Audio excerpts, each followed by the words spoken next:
Olá, você que me segue no Rodrigo Silva Arqueologia, que bom estar de volta para a gente comentar sobre a palavra de Deus, sobre a arqueologia, o contexto histórico da Bíblia Sagrada, enfim, temas que são relevantes para o nosso dia a dia, para a nossa reflexão, especialmente para aqueles que amam a Deus.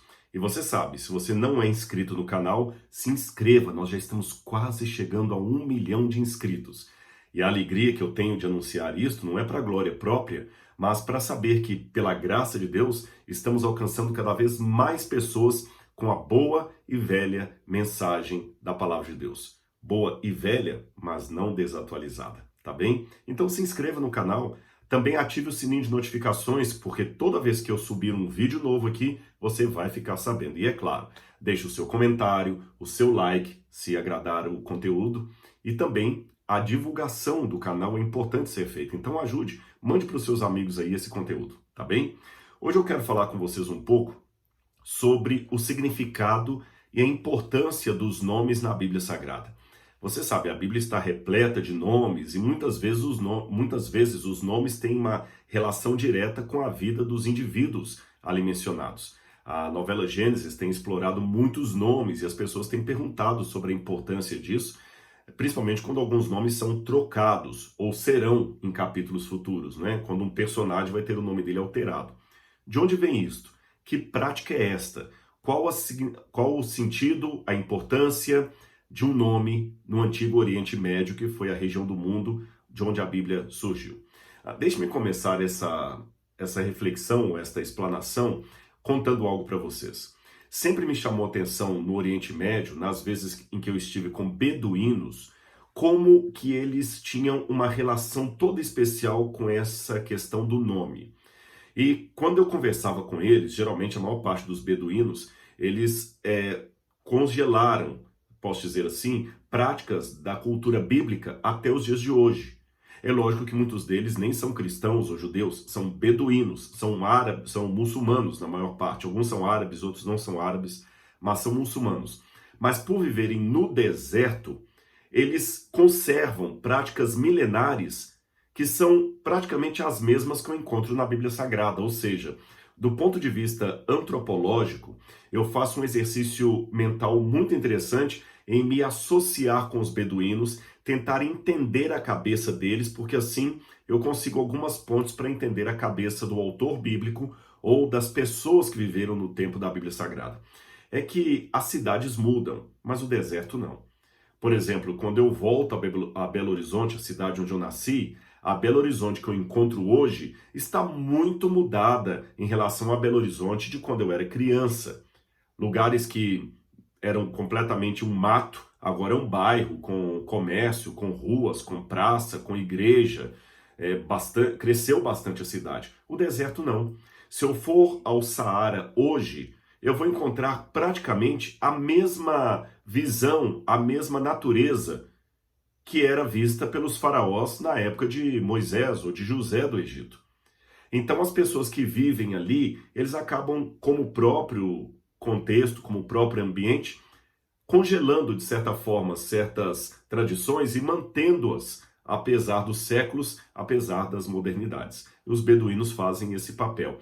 Então, quando eu vou encontrar com eles, eu aprendo muita coisa da cultura bíblica para entender alguns textos e aplicá-los a vocês. É mais uma ferramenta interessante na hermenêutica. E falando nisso, eu observo também, como eu já havia mencionado, a importância que eles dão a nomes e significados de nomes.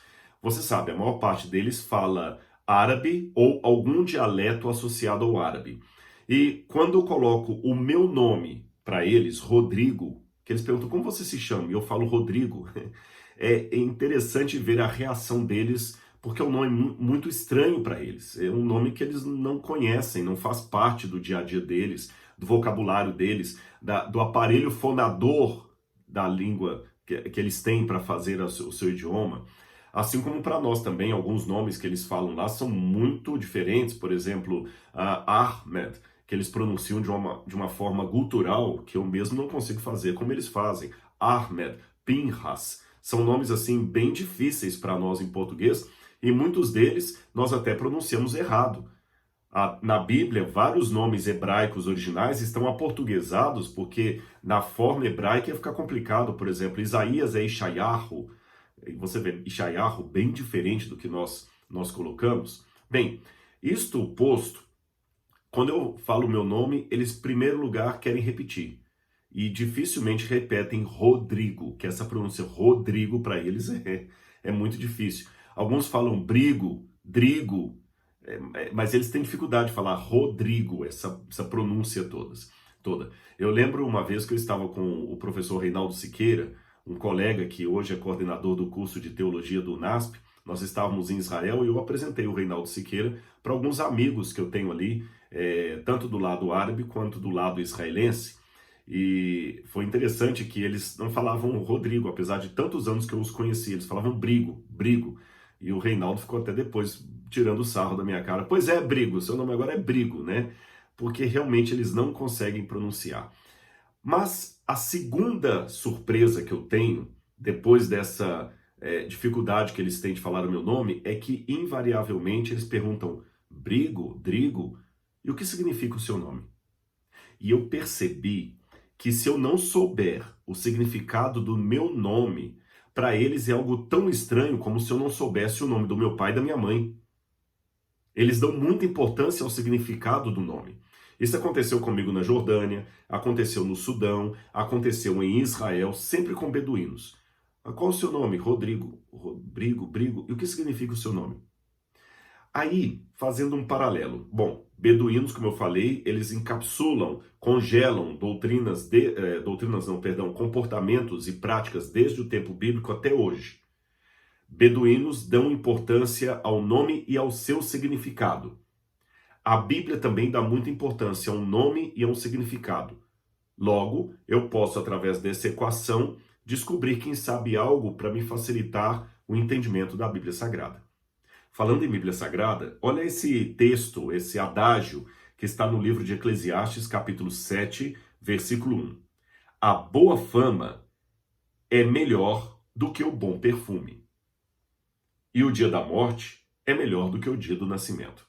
Começando de trás para frente, o que o autor bíblico quis dizer quando falou que o dia da morte é melhor do que o dia do nascimento, ele está falando o seguinte: quando você nasce, existem muitas expectativas sobre você, mas você não produziu nada para a sociedade. Você não tem nenhum legado, você ainda vai construir a sua vida. Mas quando você está no fim da vida, dentro da mentalidade do Antigo Oriente Médio, você já teve muitos filhos, muitos servos, você produziu, plantou, alimentou pessoas, tornou-se pai ou mãe. Então você agora tem um legado que perpetuará o seu nome, coisa que não acontece quando você é um bebê. Você é um bebê, morreu, ninguém vai lembrar de você, a não ser sua mãe que vai sofrer a sua morte, mas a sociedade, você nem fez diferença. Mas depois que você viveu e morre e deixa um legado, a sociedade vai se lembrar de você. Principalmente se você for uma pessoa diferenciada. E vai se lembrar como? Honrando o seu nome. Aí vem o início do provérbio.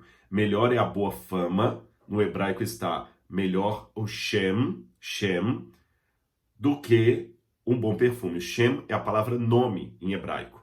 Então melhor é o bom nome do que o bom perfume. Percebeu? Como o nome é importante na mentalidade bíblica. Tanto é importante que até tem um texto de Isaías capítulo 4, que quando Isaías fala dos castigos que viriam sobre o povo de Deus, sobre Sião, ele fala, capítulo 4 de Isaías, versículos 1 em diante. Naquele dia, 7 mulheres hão de agarrar um só homem, dizendo: nós providenciaremos a nossa comida e as nossas roupas, apenas queremos ser chamadas pelo seu nome. Livra-nos de nossa vergonha. Olha, interessante, 7 mulheres, quer dizer, as mulheres numa época patriarcal em que o homem que sustentava a mulher, é diferente dos tempos atuais, Isaías coloca 7 mulheres agarrando um homem falando assim: pode deixar, não precisa nos sustentar, nós mesmas nos sustentaremos, mas nós só queremos que você nos dê o seu nome para que a gente não fique na vergonha. Ou seja, ter um nome é ter uma boa fama. É algo da pessoa. Aliás, não precisa ficar preso só à cultura bíblica, não. Mesmo na cultura romana, existe no direito romano uma prática interessante que no dia das núpcias havia troca de declarações do noivo para com a noiva e da noiva para com o noivo. E ela falava com ele assim, por exemplo, se o noivo se chamasse Caio, ela dizia assim, você é Caio, e a partir de hoje eu serei Caia. E ele também dizia, eu sou Caio, e a partir de hoje você será Caia. Quer dizer, o nome do homem na forma feminina. Notinha de rodapé. Quando a gente dá esses exemplos, eu sei que hoje, nessa geração toda espinhosa de temas sociais, muita gente fala assim, isso é machismo, cuidado.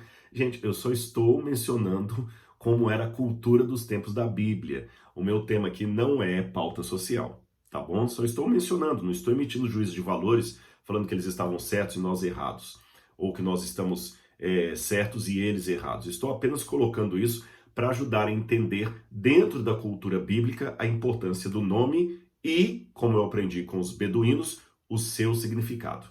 É porque é o seguinte, geralmente, o nome aqui no Brasil, ele é escolhido, sei lá, porque alguém achou bonito, quer homenagear um avô, um pai. Então você tem muito, por exemplo, aquele político de Brasília, o ACM Neto, para homenagear o pai dele, Antônio Carlos Magalhães, né?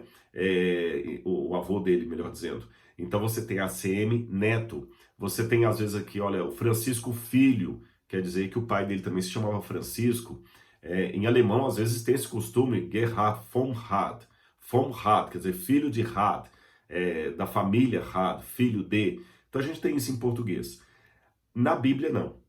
Exceto naqueles lugares, naqueles reinados, como a própria Roma, que vai ter César, Augusto, Tibério César, Nero César, que o César é um título. Nas famílias, de maneira geral, a pessoa tinha apenas um nome. E um nome escolhido a partir de um significado que tinha a ver com algo da vida da pessoa. Tá certo? Resumindo, o nome não era escolhido pela sonoridade, pela beleza, mas pelo significado acima de tudo. Entendeu? Então vamos dar alguns exemplos bíblicos.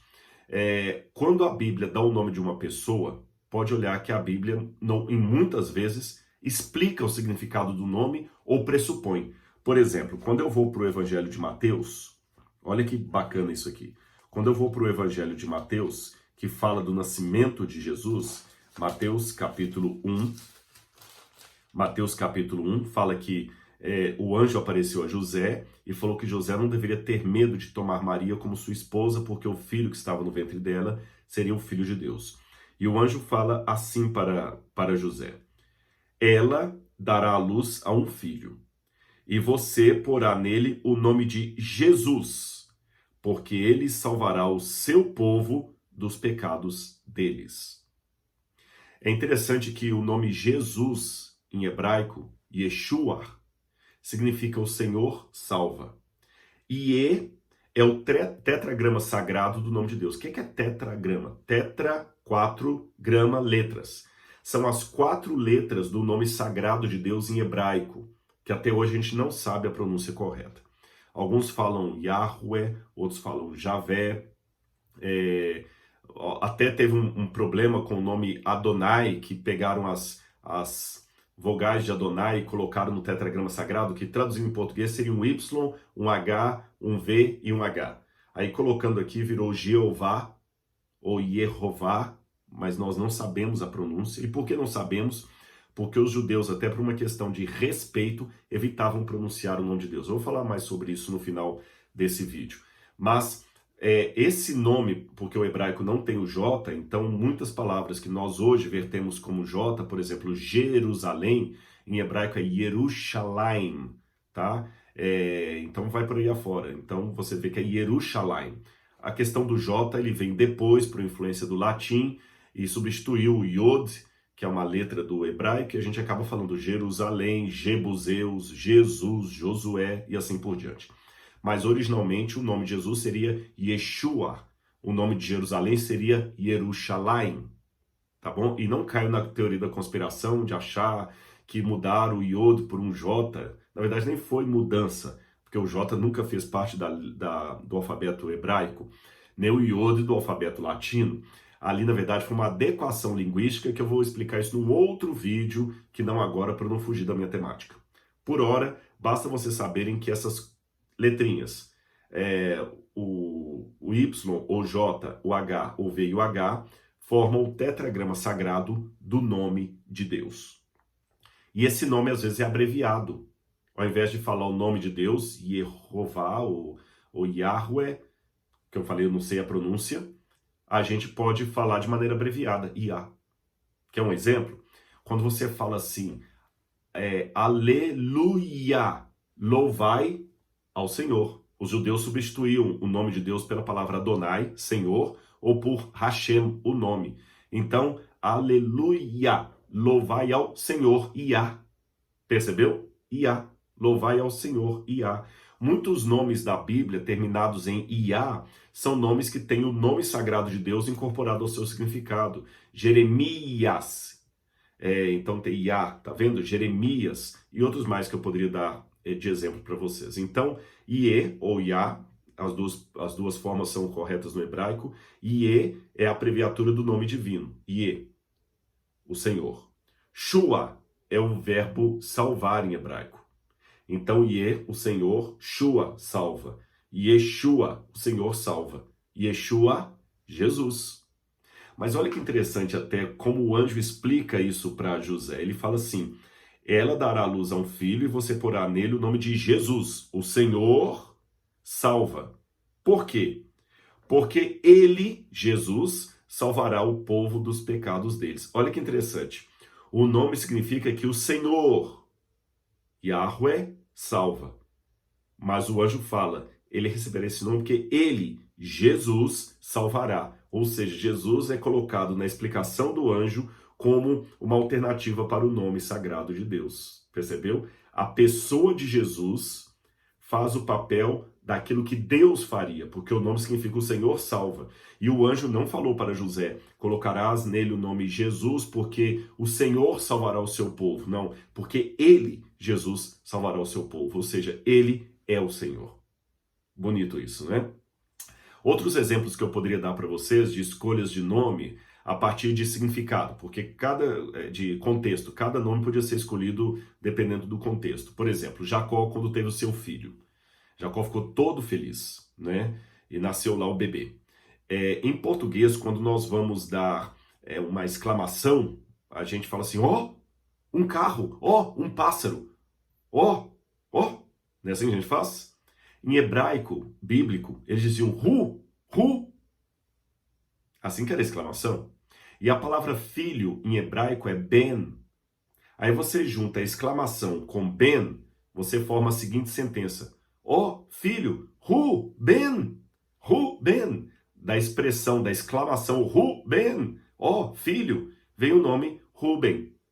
Ou Rubens, como depois a gente acabou mudando a pronúncia do nome. Ruben, um dos filhos de Jacó. Noutra feita, quando Raquel morre, Jacó fica muito triste, ela morre durante um trabalho de parto. Ele fica tão angustiado que quando ele vai escolher o nome do menino, ele quer chamar o menino de Benoni. Ó, Ben, filho, você já aprendeu, Ben, filho. Non é aflição, angústia. Esse i final é a forma de falar meu, é o pronome possessivo. Então, Ben, filho, non, aflição, e meu, filho da minha aflição, ou filho da minha amargura, filho da minha dor. Imagina uma criança sendo chamada de filho da minha amargura, até que depois mudaram e falaram, não, esse é um nome muito feio, vamos deixar na criança o nome de Benyamin. Ben, filho, Yad, Benyamin, da minha mão direita, filho da minha destra. Benyamin, que a gente fala em português, Benjamin. Percebeu o J de novo entrando no lugar do Yod? Benyamin virou Benjamin, filho da minha mão direita. Olha que bacana isso.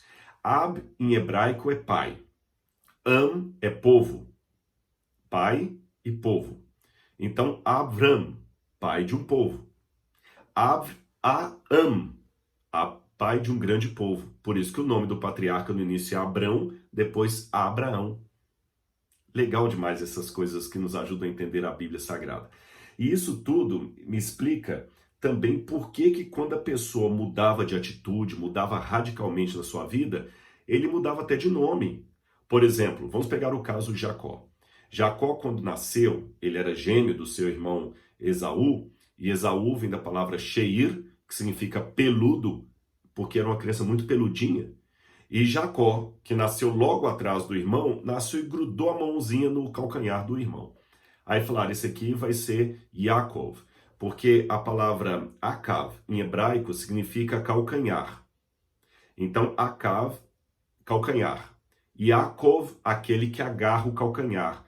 Ou, em outras palavras, aquele que vai após o outro, que segue o outro, que vai na sequência do outro, que vai no encalço do outro. O que é ir no encalço do outro? Seguindo as pegadas, no calcanhar do outro ali.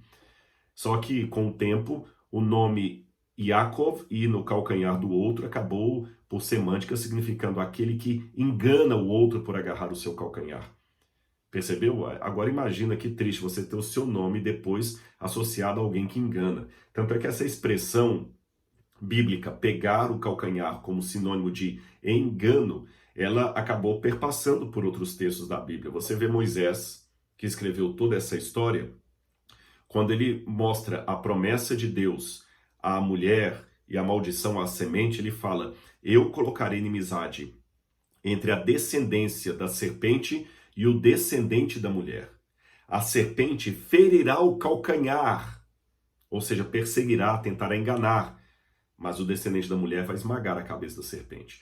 Quando também Jacó dá a bênção sobre os seus filhos, ele fala de Dan, porque vocês sabem que Dan foi problemático ali, e Dan causou muitos problemas. E quando ele vai falar de Dan, ele fala o seguinte sobre Dan. Olha aqui, verso 17. Dan será uma serpente junto ao caminho, uma víbora junto à vereda que morde o calcanhar do cavalo para fazer o cavaleiro cair para trás. Eu li Gênesis capítulo 49, verso 17.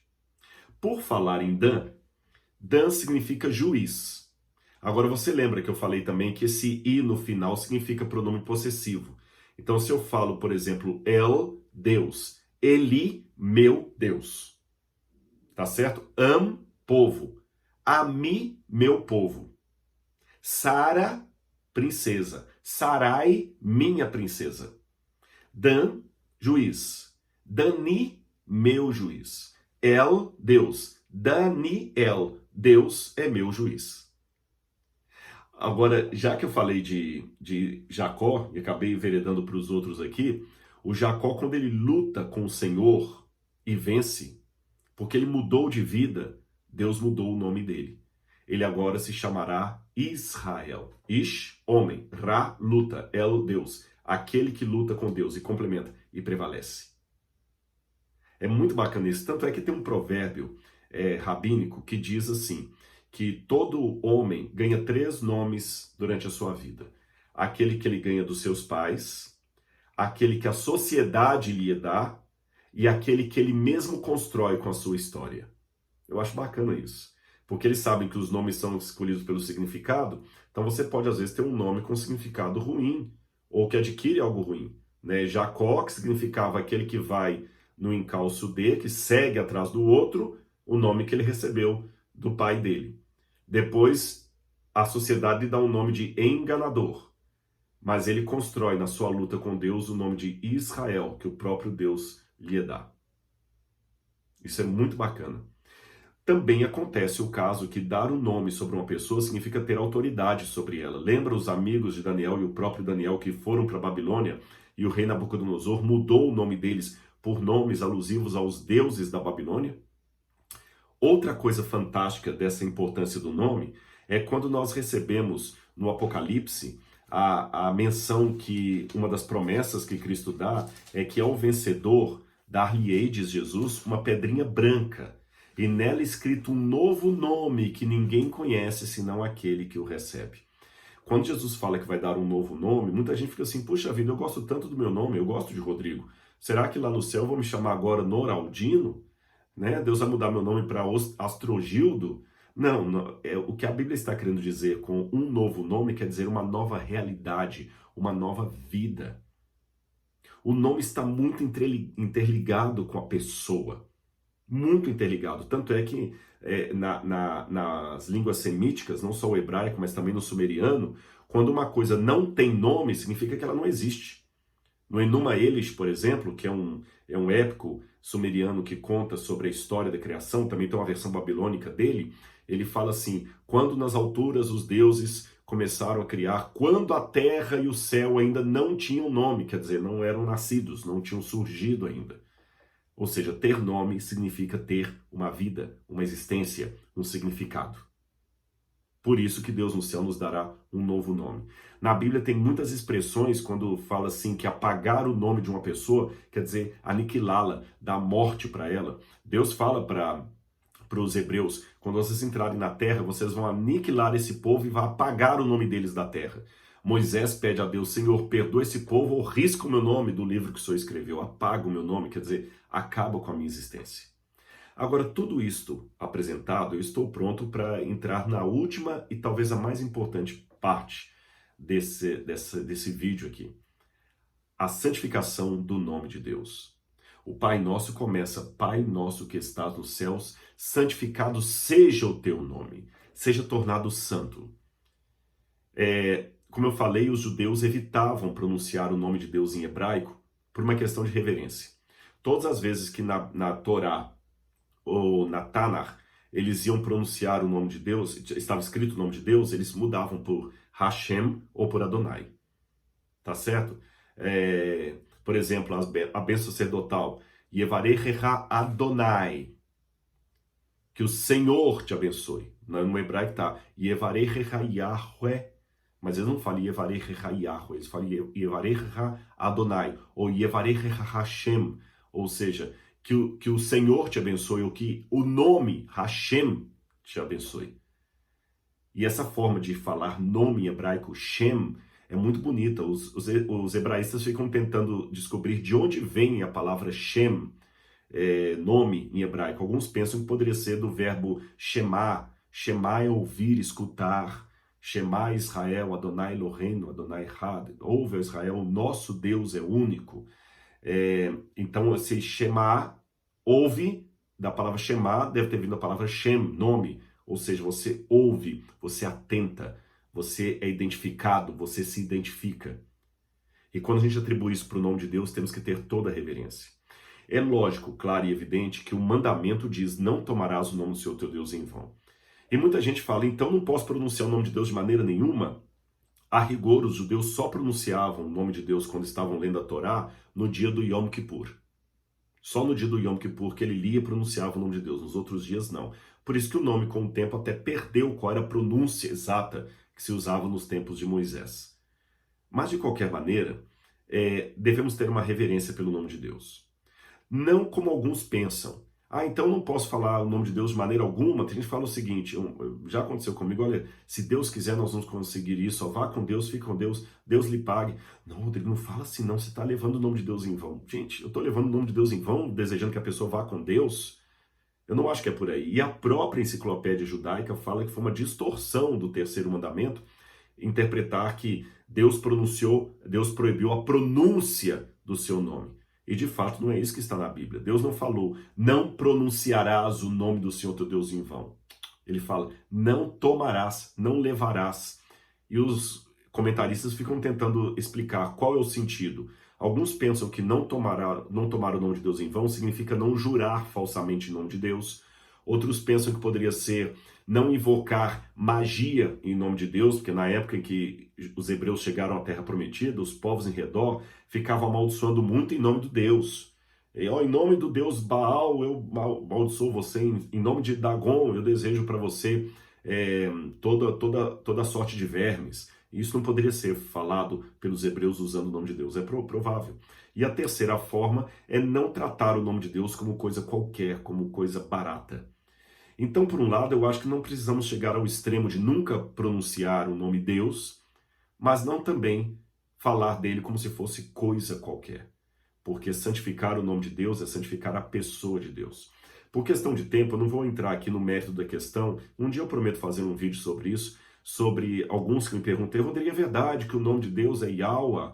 né? Yahshua, que é o nome de Jesus, e Yahweh, porque tem alguns que falam que esse que é o nome correto. Um dia eu farei um vídeo sobre isso. Também não creio que precisamos, como os meus queridos irmãos Testemunho de Jeová, dizer que o nome de Deus é Jeová, porque a própria Torre de Vigia admite que Jeová é um anglicismo do nome hebraico que nós não temos a certeza absoluta da sua pronúncia. Mas disso eu falarei numa outra ocasião. Por hora, quero deixar apenas com vocês 3 coisas aqui. Primeiro, você entendeu a cultura do nome no Antigo Oriente Médio, na época da Bíblia, o significado.